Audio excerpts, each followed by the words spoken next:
Welcome to this video on the Zen World channel. My name is Adisatguru, Buddha Rawa Bhagwan. So what we're going to see moving into the future is we're going to see a warming of the planet. Okay, and there are different reasons for this. We're going to have to adjust to these temperature changes in the planet, right? So there's some places in the world where temperatures could get really hot in the future, and we're talking about forest fires too and dry spouts, right? So humanity is going to have to come together to address this in a unified way, as unified systems, right? We're going to have to learn to adjust. And the reality of things, there's certain areas in the world that have more leeway, if you want to say it that way. Specifically areas of the world that right now are less hot than others. Well, these areas moving into the future might seem like good places to be, right?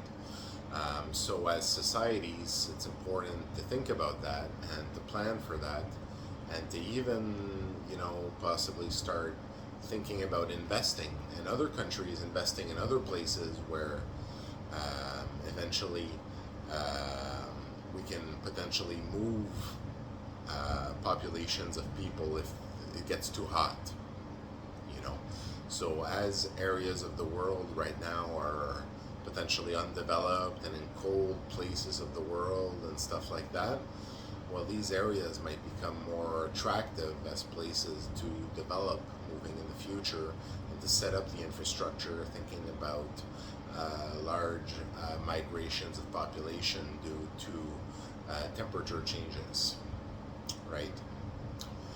So temperature changes are real, and with temperature changes there comes forest fires. Now there's been documentaries on this that have been released on how in the future we might have a situation where we have a scorched earth, basically, where the earth is on fire, and we're all trying to contain it, right? Well, this is not a false prediction. This is something that is a reality due to climate change, right?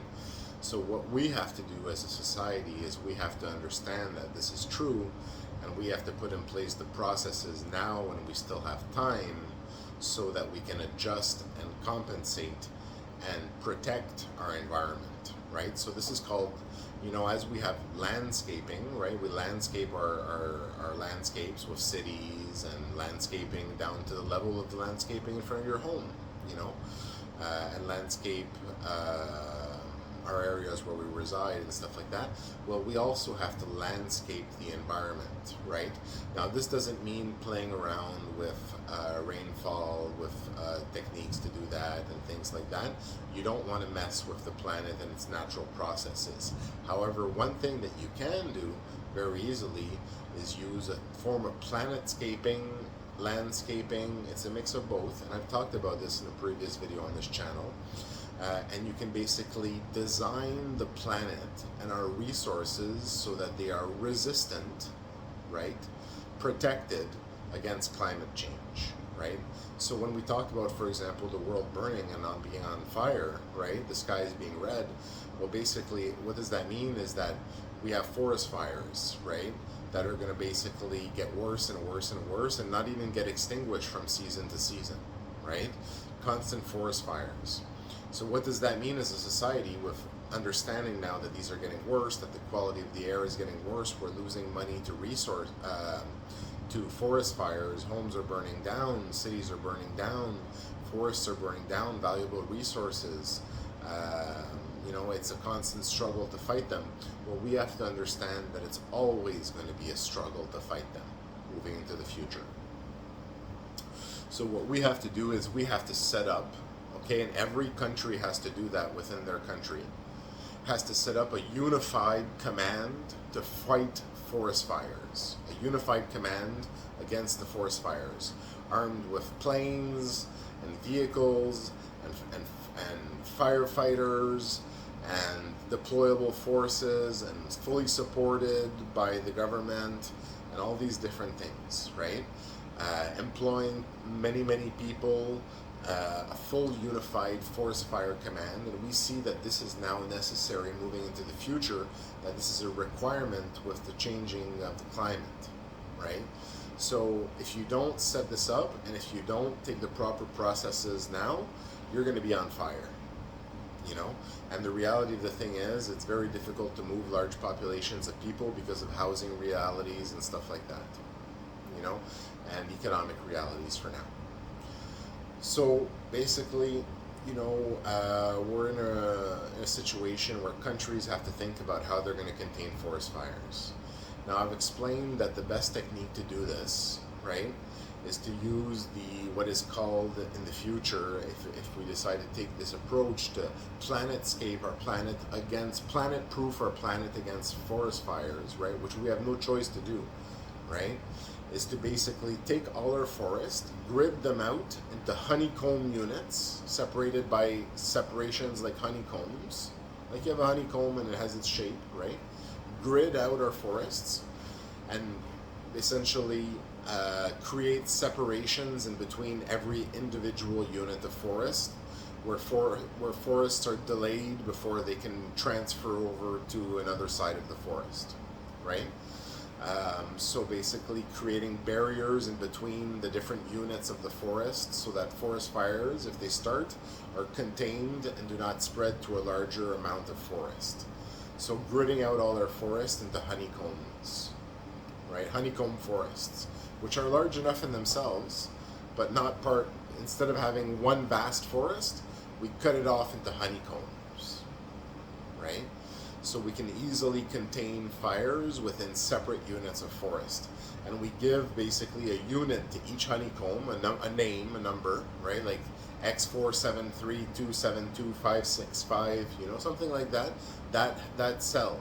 And when that cell is on fire, the fire unit converges on that cell, contains the fire in that cell of the forest, and it doesn't spread to other cells, right? So you have also a fully manned force which is responsible for making sure that all the separations in between the honeycombs are always kept clear with precision burning and you know, using indigenous methods to make sure that the brush is kept clear and that there's always a clean separation in between the forest units of the honeycomb. And you have to have a centralized command, all equipped with vehicles and all this stuff, that responds to individual unit fires within individual honeycombs.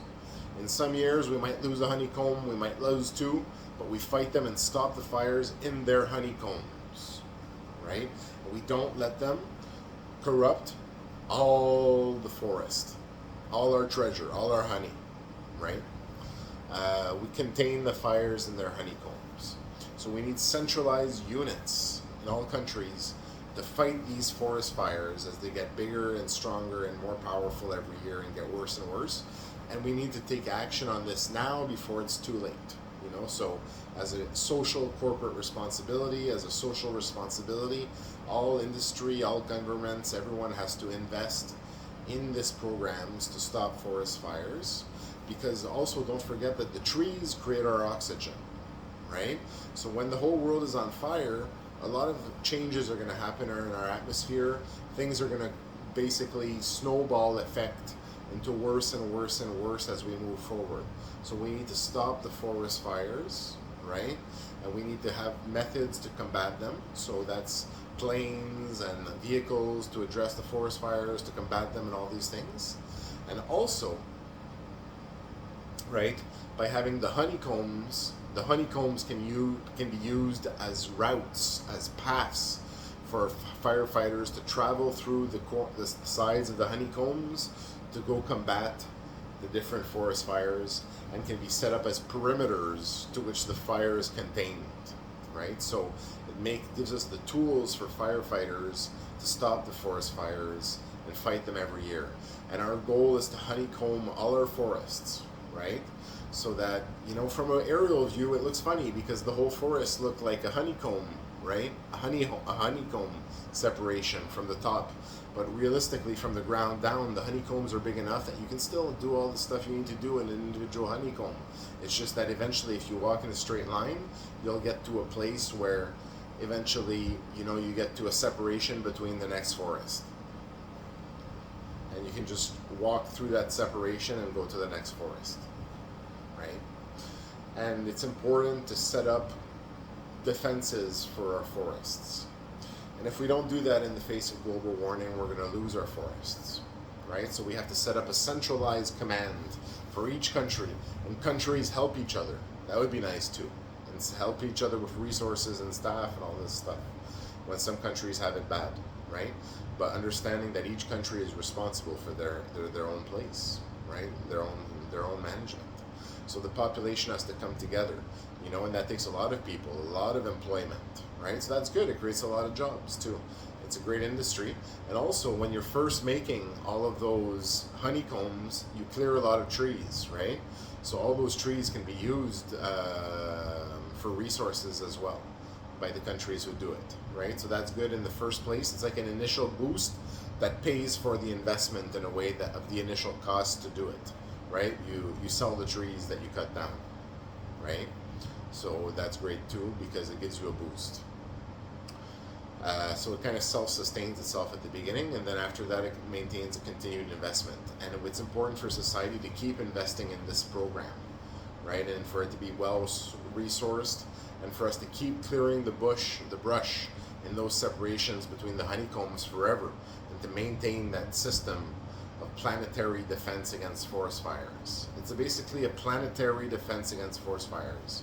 The honeycomb defense, the honeycomb cell landscaping or planetscaping initiative, with unified defense forces for forests everywhere in all countries that react to all forces, and because they're honeycombed, we can contain them in areas and fight them and bring them down, stop them, and then basically actually have progress against forest fires. Instead of always being catching up, we take the step to engineer our planet, right? Using indigenous techniques to do controlled fires in the areas between the honeycombs to maintain the brush, right? Being conscious of the habitats, making the honeycombs big enough so that we don't disturb the integrity of the forest. And the forests are just basically going to have clearings in the forest. That's what it comes down to fundamentally, right? You walk in the forest, you get to clearings, and then you continue into more forest, and then eventually you get to clearings if you walk in a straight line. So we're creating clearings around units of forest, dividing the larger forest with clearings to essentially be able to control our perimeter of our forests, because we have to protect our forests, right? So if society doesn't do this, well, we're going to lose our forests, and by doing this, it also contributes to the control of global warming. Thank you for listening to this video on the Zenware channel.